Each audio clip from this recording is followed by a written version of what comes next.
Bismillahirrahmanirrahim. Assalamualaikum warahmatullahi wabarakatuh. Nah, di sini kami berdua akan berdiskusi tentang ilmu antik. Di antaranya saya Sukamsi, saya Muhammad Sain akan bertanya jawab tentang seputar ilmu antik. Silakan Pak Sain, apa yang akan ditanyakan di pertemuan kali ini? Ya, mohon disimak ya guys. Tolong sebutkan apa yang dimaksud dengan Hodiyah Hamliyah. Ya, Hodiyah Hamliyah yaitu suatu proposi yang di dalamnya kita menghukumi sesuatu dengan sesuatu atau menafikan sesuatu dengan sesuatu. Kemudian selanjutnya jelaskan apa yang dimaksud dengan Hodiyah Syartiyah. Nah, seperti contohnya ya, ada satu orang memberikan pernyataan bahwa Indonesia itu adalah negara maju. Hanya itu yang ditanyakan pernyataannya. Nah, tidak tidak disertakan kalimat apa-apa lagi setelah itu. Lalu di sisi yang berbeda ada orang memberikan pernyataan bahwa orang-orang Indonesia itu rajin membaca, maka niscaya Indonesia itu akan menjadi negara maju. Selanjutnya apa yang kira-kira yang membedakan pertanyaan di atas itu? Ya, bedanya jelas Pak Sain, bahwa pada pernyataan pertama yang bersangkutan menghukumi Indonesia sebagai negara yang maju. Indonesia dalam hal ini menjadi subjek dan negara maju menjadi atribut yang dilekatkan kepada subjek. Artinya di sana kita hanya memberlakukan sesuatu kepada sesuatu yang lain. Karena itu Hodiyahnya disebut sebagai Hodiyah Hamliyah. Terus mengapa disebut Hodiyah Hamliyah? Ya, Hodiyah Hamliyah karena dalam pernyataan pertama itu kita memberlakukan sebagai suatu atribut tertentu ya, kepada suatu yang lain. Nah, tapi pernyataan kedua ini kita menemukan unsur yang berbeda. Terus apa yang dimaksud unsur itu? Ya, yang dimaksud dengan unsur tadi, di sana sebenarnya ada dua proposisi, tetapi hubungan antara kedua proposisi itu disertai dengan sebuah huruf syarat, yaitu kita atau kata jika dan maka. Coba diperjelas lagi tentang proposisi itu. Ya, sebenarnya proposisi itu mengandung dua, yaitu yang pertama itu adalah orang Indonesia itu rajin membaca. Nah, sedangkan proposisi yang kedua, Indonesia akan menjadi negara maju. Nah, kedua-keduanya itu masuk kategori Hodiyah Hamliyah atau proposisi kategoris. Apa yang disebut dengan Hodiyah Syartiyah? Ya, Hodiyah Syartiyah itu sebagai suatu hodiyah atau proposisi ya, yang terangkai dari dua hodiyah Hamliyah ya, dan dihubungkan dengan huruf syarat. Atau kita juga bisa mengartikan Hodiyah Syartiyah ini sebagai suatu hodiyah yang di dalamnya di penghukuman tentang dua sisi yang baik. Apa keduanya sisinya itu terkait dan terikat, atau kedua sisinya itu terpisah dan terikat? Nah, dengan demikian nisbah yang dibahas dalam Hodiyah Hamliyah itu berbeda dengan nisbah yang didiskusikan dalam pembahasan tentang Hodiyah Syartiyah. Nah, jika pada Hodiyah yang pertama nisbah itu ditandai dengan berlakunya atau tidak berlakunya mahmul atau maudhu. Nah, sedangkan Hodiyah yang kedua ini nisbah yang dimaksud ialah menyatu atau terpisahnya dua sisi yang merangkai Hodiyah itu. Tolong sebutkan ada berapa macam sih tentang Qadhiyah Syartiyah? Nah, Qadhiyah Syartiyah itu ada dua. Ya. Yang pertama, Qadhiyah Syartiyah Mutasilah. Dan yang kedua, itu adalah Qadhiyah Syartiyah Munfasilah.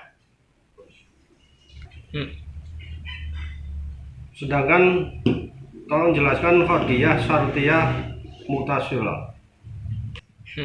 Nah, dalam definisinya, suatu proposisi yang dihukumi di dalamnya keterkaitan antara kedua bagiannya, baik nisbahnya ketika itu menetapkan adanya keterhubungan antara keduanya atau menafikan adanya keterhubungan tersebut. Nah, nisbah keterhubungan nisbah istishal hanya terjadi pada Qadhiyah Syartiyah Mutasilah. Nah, sedangkan penafsiran adanya nisbah keterhubungan yaitu nafi nisbah al-itishal hanya terjadi pada Qadhiyah Syartiyah Mutasbilah Sabilah. Apa yang dimaksud dengan istilah muqaddam? Ya, tadi pertanyaannya adalah istilah muqaddam ya. Muqaddam itu artinya yang didahulukan. Ia dinamai muqaddam karena posisinya selalu didahulukan ya. Sedangkan bagian kedua yang mengikuti disebut dengan istilah tali. Apa arti daripada tali itu? Tolong jelaskan. Ya, tali itu artinya mengikut atau yang ada setelahnya. Nah, bagi kedua ini dinamakan tali karena dia berada setelah yang pertama. Nah, sedangkan muqaddam dalam Qadhiyah ini ialah matahari itu terbit. Sedangkan yang menjadi tali ialah siang itu ada.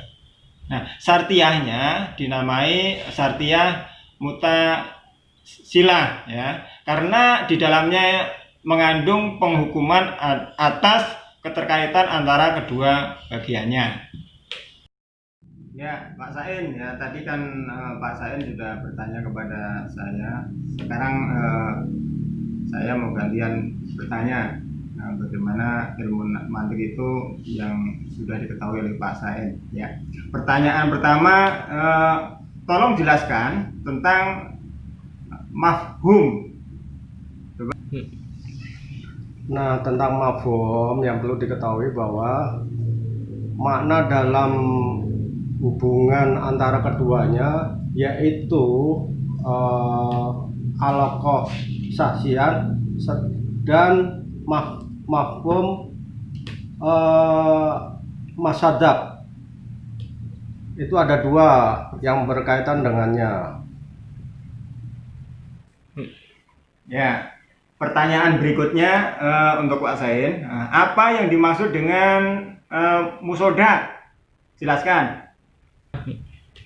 Nah, tadi yang disinggung yang tentang mafhum, makna yang dikandungnya, sedangkan tadi saya sampaikan tentang musodak, ialah individu yang berada dalam cakupannya hubungan antara keduanya adalah hubungan berbalik atau setiap kali mafhum bertambah maka musodaknya akan menyempit, manakala mafhumnya menyempit maka musodak pun akan bertambah.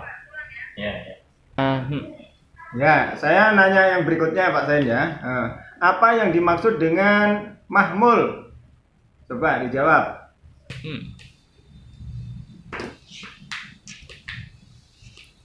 Untuk mahmul di sini ada yang namanya mahmul ma'udhu. Yang dimaksud dari mahmul ma'udhu, ketika dalam suatu proposisi saya menisbatkan suatu kata universal kepada kata yang lain. Ya, saya mau nanya berikutnya nih ya.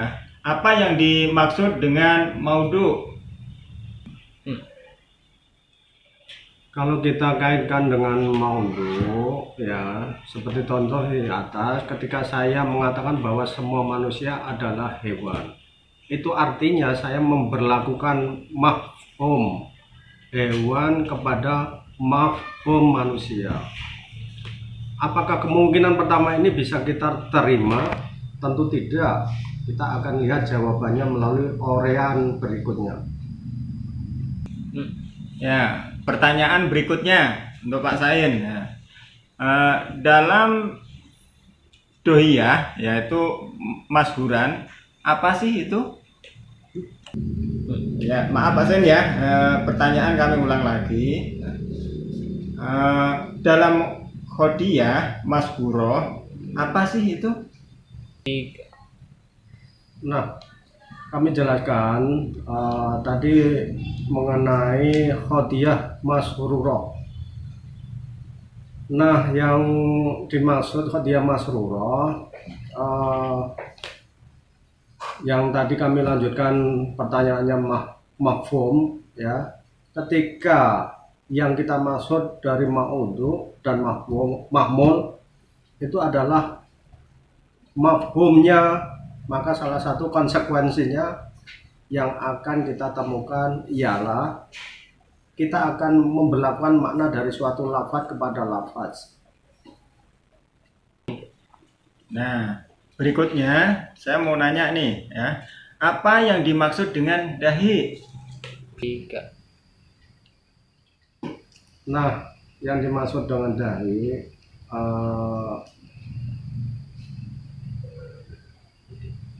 apa namanya? Ini ada beberapa contoh ya, beberapa contoh di antaranya kemungkinan yang sebelumnya menyandingkan dua lafaz kuli dalam sebuah proposisi, yang satu menjadi maudhu dan yang satu lagi menjadi mahmul. Demikian untuk pertemuan saya dengan Pak Sain. Semoga dalam pertemuan ini ada manfaatnya untuk kita semuanya, dan bila mana ada kekurangan mohon dimaafkan lahir dan batin. Demikian. Assalamualaikum warahmatullahi wabarakatuh. Merdeka! Merdeka!